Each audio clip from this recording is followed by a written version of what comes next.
My name's Ryan, and I'm a grad student here in NYC, and I just managed to escape from the worst roommate I've ever had. I've been a fan of the show for a while now, and I've always kind of hoped that I'd never have a reason to contribute. I thought I could just listen to everyone else's creepy stories and never experience one of my own, but I guess that all changed when I met Kurt. I won't bore you with all the ins and outs of my housing situation in September last year, but let's just say that I needed a place to stay and I needed it badly, and so I ended up going to view a single room in a shared apartment where my roomie would be a guy called Kurt. And Kurt wasn't there during the viewing, and I'm guessing that not only was that on purpose, but the landlord had the place scrubbed down to make it look like a regular, sane person lived there. After some couch surfing, I moved in on a 6-month contract starting October 1st of last year, and when I first met Kurt, I had absolutely no measure of what a creep he was going to be. He seemed like a quiet guy, into his old-school heavy metal with his long red hair and beard, and I honestly figured the only issue might be loud music or something like that. But pretty quickly, Kurt showed his character. And the first thing, and probably the least creepy thing relative to everything else, was his music. He played bass guitar, and at first me and him were pretty cool, so I asked him what band he was into after hearing him play one day. Now, he was into much more extreme stuff, but we talked about bands like Sabbath, Zeppelin, and my personal favorite, AC/DC, for a while, and it was cool to find some shared interests. But then, Kurt asked if I wanted to listen to something he wrote. Now, I responded saying, sure, go ahead, and then he gets out his phone and starts playing this recording that's just his bass line and a drum track. It sounded pretty cool at first, like kind of creepy sounding, but still pretty good, and it kind of reminded me of Dawn Patrol by Megadeth, if you know the song. Some vocals kicked in, something kind of weird sounding I had to almost concentrate on to hear, but then I realized I wasn't hearing anyone singing. It sounded like a young woman talking, and she sounded very upset. I figured it was some kind of spoken word thing that he was working on with someone, but then, as the girl kept on talking, I realized that she was the survivor of a violent, carnal assault, and that she was recounting her experiences either in court or some kind of police tape. I said, dude, is it real? And not like a sort of, oh man, that's cool kind of way, like, what the F kind of way.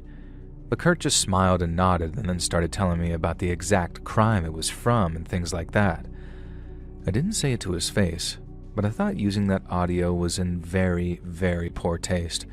But like I said, I didn't want to start an argument or cause any tension, and so I just palmed him off with something like, good art is always provocative, I guess, and then turned our talk onto something else. I only had to live with the guy, and I didn't think his weird taste in tunes meant that he was a serial killer or anything like that, but then I guess in that department, the thing he did next did him no favors. So I come home, I'm hungry, I open the fridge, and there's a bunch of what looks like organ meats in unlabeled jars, and the whole fridge stinks like vinegar. I felt like his stepdad or something going up to his room and asking him, like, hey buddy, what's that you left in the refrigerator there? It's awfully stinky for shared food storage, don't you think? Now Kurt's just sitting there, blasted out of his skull and listening to the Melvins, and while yes, the Melvins rule, they don't pair well with pickled organ meats. Kurt apologized, told me they were sort of not-so-live models for an art project that he was working on, and said that he'd have them out of the fridge by the end of the week.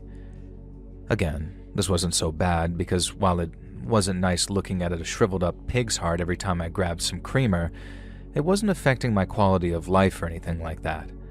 But then, come the end of the week, the way Kurt chose to dispose of those organs pushed things to a whole other level. I woke up to take a leak at about 4 o'clock in the morning, and I had to be up at 6:30, so I'm pissed that I'm actually losing out on sleep. I hit the upstairs hallway in my boxers, breathing through my nose, all half asleep, and then, bam, this smell like sour death just punches me in the nose. I can hear frying coming from downstairs, and so I kind of knew what Kurt was doing before I saw it. But I went down anyway to make sure, and when I saw him frying those pickled organs in a goddamn pan, I said, dude, What the actual F are you doing right now? Again, Kurt was all apologies like he always was. I promise that's not a Nirvana reference, but that time I was actually pissed off. Because once I went back up to bed, all I could smell was that sour death smell after it had gotten into my room. I couldn't go back to sleep at all. Like half because of the smell and half because of how mad I was that he'd try and cook that crap at 4 in the goddamn morning. It made him sick too, like he pretty much occupied the bathroom for the next 48 hours, meaning that I was relegated to peeing in bottles whenever he was camped out in there or whenever I was too scared to witness the aftermath. And that kind of knocked the pep out of him for a while, I suppose, because there was no more weird behavior out of Kurt, at least none I could see. Now, the next thing happened maybe 2 or 3 weeks later when I came home to find a piece of meat hanging from some string he had tied to a cabinet handle, just sort of hanging there over the workspace. It didn't have a hook going through it like you might be imagining. It was sort of all wrapped up and tied in a string, but then the string had little tiny pieces of metal hooked on them, and so the meat looked like it had maybe 4 or 5 of these little metal tags on it. Each tag had weird little symbols on it that was different to the others. Now right away I'm thinking, Kurt, what the hell, man? And while I wanted to just toss it because it was a freaking dripping onto the counter, I just wrapped it up in plastic and put it in the fridge for him. Kurt comes home asking why I moved his meat and then asked me not to do it again because he was curing it. I asked him if he put any salt on it, like fully knowing that he didn't because I saw it, and when he said no, I said he needed to put a lot of salt on it if he wanted to cure it. Now he says, "Oh, okay, thanks." And then when I visit the kitchen, there it is again. No salt, no rub, no nothing. It's just there. I looked up how to cure meat, and what I read says you actually do gotta put it in the fridge while it's salted, and so at that point I'm thinking, okay, why the hell is he lying to me? I didn't want to argue with him. I like the quiet life, you know? And so instead of actually telling him what a disgusting creep he was being with his little Hellraiser ornament, I very politely suggested that he keep his meat in his bedroom so he wasn't making the kitchen unsanitary. I also added that he was going to make it a safety issue. I had no choice but to contact the landlord. I wasn't a dick about it. It was more like, just work with me, dude. And since he wasn't a total a-hole, Kurt agreed to do just that and keep his meat in his room. The final straw was when the smell of rotten meat started seeping out from under his bedroom door, and then it wasn't long before I noticed an uptick of flies in our apartment. I got in touch with the landlord and asked him to perform some kind of apartment inspection so he could personally tell Kurt to stop just letting raw meat rot in his bedroom. He said he was busy for a couple of days and he would be over the first chance he got. But before then, I realized why the apartment was starting to smell worse and worse. It wasn't just seeping out from Kurt's door. He was hiding pieces of it around the apartment and letting it rot. He didn't get violent or yell at me when I confronted him about it. He gave me some evil-looking death stare, but he didn't say anything. He just slammed his bedroom door in my face, told me he didn't want to talk to me anymore, and at that I called the landlord again and told him not to bother coming over, or at least not on my behalf anyways, because I wanted out. I still had to pay him a month's rent at the start of this month, but I honestly thought it was worth it just to get away from Kurt in that apartment. I think he's a scumbag because I figured that he deliberately hid Kurt's character from me, who, by the way, was having his rent paid by his goddamn parents. I also used to wonder how he could afford to live there without any discernible source of income, but on the way out, the landlord mentioned it and it all suddenly made sense. The same landlord actually offered me an alternative place to stay, but there was no way in hell that I was about to trust him again. Not after he basically tricked me into living with a freak like Kurt.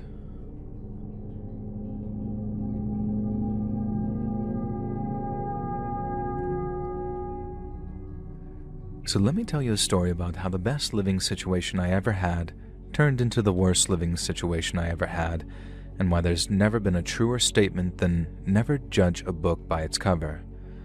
So many moons ago now, I was looking for places to live in the city I'm at when I came across this pretty amazing apartment while going through the listings. The decor is awesome, it's all furnished, and it was maybe 15 minutes walk away from my job too, so literally perfect in almost every possible way. The only drawback was that it was a shared apartment. Now, I wasn't completely averse to living with someone, but I also knew that if there was a clash of personalities or something like that, then things could get pretty tense pretty quick. I'd previously lived with a guy, I'm a guy myself by the way, who could only be safely described on YouTube as a Neolithic savage, because if I go into any detail I'll probably get this video flagged if you actually read it. Now my point is, I knew that there was no point in me living in that place if the roomie was going to be difficult, and so I asked the landlord if I could meet him during the viewing, and that is how I met Todd. And Todd seemed like the dream roommate, honestly. He said he worked a lot and that he liked going to the gym and all of that in his spare time, but when he said that he'd be out of the apartment a lot, he wasn't kidding. I had the whole place to myself pretty much all day, every day, and the only times that I'd catch him chilling on the couch was when the game was on or when he had an injury or something like that. But even when he was home, I was stoked to have him around. He was a funny guy, he was clean, and he was chill too, so generally nice and easy to live with. But then came the night when everything changed. So the place had these 2 big bedrooms, these ensuite bathrooms, the works. Mine had a lock on the door too, but I didn't think that I'd need it, you know? Todd was a respectful and mature enough person to knock before entering and whatnot, so while I briefly considered using the lock, in the end I was sort of thinking, why bother? Now anyways, I've been living there for just over a month with absolutely zero complaints all around, and the whole time, Todd was the ideal roomie. But then one night, I woke up needing to pee in the middle of the night like usual, and when I rolled over in bed, all I could see was this dark figure standing by the open doorway. And I freaking screamed so loud. I pretty much dived backwards off the bed, still screaming at the top of my lungs. Then by the time I grabbed the little folding knife I kept in the drawer, Todd had switched on the light. It was him, standing there in his underwear, but as weird as it might sound, he was just as surprised as I was. You see, Todd wasn't aware that he'd got up out of bed and walked into my bedroom because he'd been sleepwalking. Now, I said he probably should have just told me that once I'd moved in, but as it turned out, Todd hadn't done any sleepwalking for years. He said he used to do it a bunch when he was a kid, especially after he and his family moved house one time, and he figured it was probably the change of me moving in having triggered it or something, and said that he'd never had neglected to mention if he'd been actively sleepwalking. I just wanted to get to sleep, honestly, so I just told him everything was fine and then went back to bed. Now, the next morning, I texted him to say basically, hey, sorry if that was weird, and I'm sorry about your condition coming back. I hope everything's okay. He told me we were good, but that maybe I should start locking my door in the future. I texted him back saying, sure thing, Captain Obvious, with maybe a laughing emoji, and then we were pals again. Now from then on, I started locking my door at night, but it also wasn't like Todd wasn't doing anything about it. He said he went to some doctor who gave him a prescription for mild sleeping pills, and then for about a week or so there was nothing. And then one night, I'm asleep in bed and I hear bang, bang, bang, bang on my bedroom door. Now once again, I'm just about jumping out of bed, but since Todd's knocking, I figured that he must be awake, so I asked him what's up. But I get zero response. I knew he must have been sleepwalking, so I called out to him to say, hey, wake up! All that kind of stuff, but again, I got no reply. I got up out of bed thinking, please don't make this a regular thing. And then when I opened up the door, there's Todd, buck naked, with his eyes all rolled up in their sockets so all I could see was the whites. I yelled something, slammed the door, and I think that's what woke him up, because the next thing I hear is him saying sorry and then running back to his room, still apologizing. I didn't follow him. I was mad, but what the hell could I do? The guy had some serious condition. It wasn't really his fault. And so I went back to sleep, went to work the next morning, and then called Todd at lunch to see how he was doing.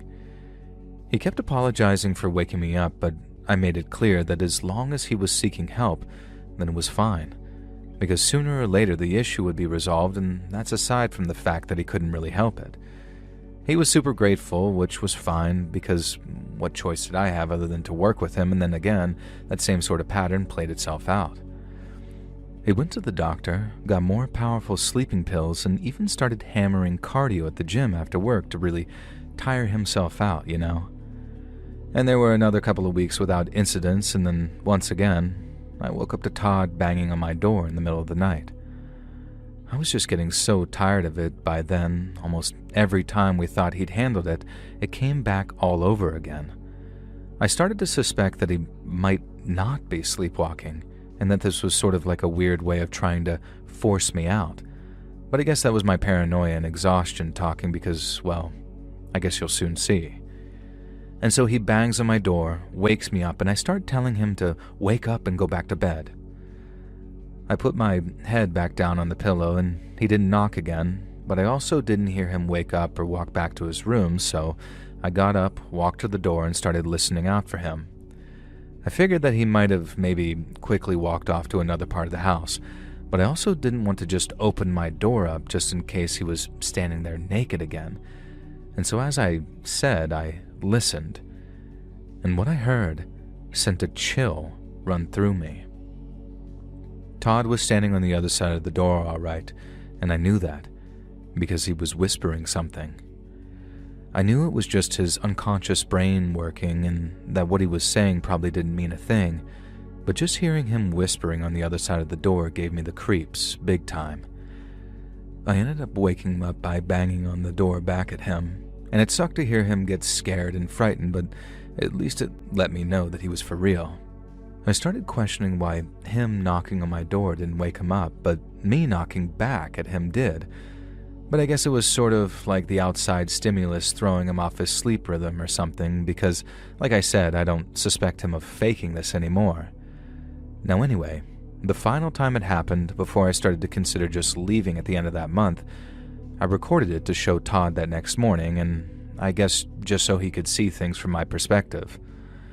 Now he started hammering on my door again, and I tried waking him up by banging back, but for some reason that didn't work, and he started whispering again. Now I banged a second time, thinking another round of knocking back might do the trick, but all that did was make Todd start speaking louder, and it was then that I heard what he was saying for the first time, and it was almost like a prayer, but all kinds of jumbled. There was a lot of, "Our Heavenly Father, Lord, hallowed be thy name," but none of it actually went anywhere. It was all these phrases just sort of looping and spiraling until it sounded almost like nonsense talk, just like an edge of reason to it. Now he spoke in this weird voice too, like in the back of his throat almost, and I honestly think that it was one of the single creepiest things I've ever heard in my life. If I just woke up to that on the first night it happened, then I'd have been even more spooked than when Todd just appeared in my room. But since I kind of knew what was happening, I just went back to bed with a pillow wrapped around my head and tried to get some sleep. Now the next morning before I left for work, I showed him the video I took the previous night. It obviously didn't show much of him, but it captured all the creepy-sounding nonsensical prayers that he recited in the back of his throat voice of his. I massively regret showing him that video, and I didn't do it to be mean or anything like that. I just needed him to see how serious it was and how bad he was disturbing my sleep. But oh man, the second he heard himself, it was like the stuffing had been knocked out of him. He went quiet. He said sorry, and then after telling him I'd see him later and we could talk about it after work, I figured that he'd head out the door like he usually did. Only he didn't. He just sat down at the kitchen table and he started to cry. Now later that day I got a text from Todd saying that he was checking himself into some kind of medical facility and that he might not be back for a month or two, maybe more. I had the apartment all to myself for a while, which was nice in a way, but I was really worried about Todd. We kept in touch, and I'd ask him how his treatment was going and all of that, but he'd always give me one-word answers and then change the subject like he didn't want to talk about it. Now, I remember thinking it probably wasn't going well since he didn't want to talk about it much, and then after 2 months, Todd told me that he wouldn't be moving back to live with me, and he'd be sending someone over to gather his stuff. It was sad, Knowing this super capable guy was having such trouble with a medical condition, I mean, it was creepy as hell being in the middle of all of that, and I think it'd have been a hell of a lot more frightening if I didn't know what was going on. But I did, and there was a rational explanation for it. It just sucked it was happening to him, and I lost his number after losing my phone, so these days I can't reach out to see how he's doing. So Todd, buddy, if you just so happen to be listening to this somehow, I hope you're doing much better, and I still think about you from time to time.